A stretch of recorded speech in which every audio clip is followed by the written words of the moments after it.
कोल्हापूरपासून कापूरवाडी म्हणून गाव आहे. कापूरवाडी. बर, तिथून आलो. तिथून आलेले आहे.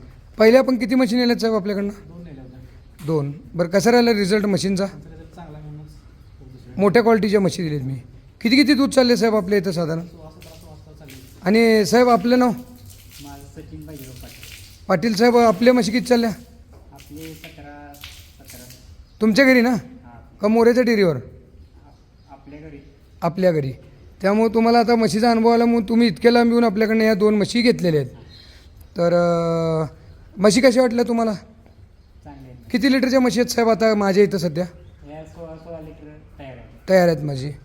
तुम्ही बघितलं, तुम्ही जर दूध बी बघत ना, तुमच्या इथंच दूध काढता. आता कसं असतं, ट्रॅव्हलिंग वगैरे तुम्हाला माहिती आहे सगळं, त्यामुळे तुम्हाला म्हणजे अनुभव आहे थोडा, काय जास्त सांगायची गरज नाही साहेब. ठीक आहे. तर या ठिकाणी शेतकरी बंधूंनो बघा, ह्या 2 म्हशी या ठिकाणी गाडी उद्या येणार आहे, त्यामुळे उद्या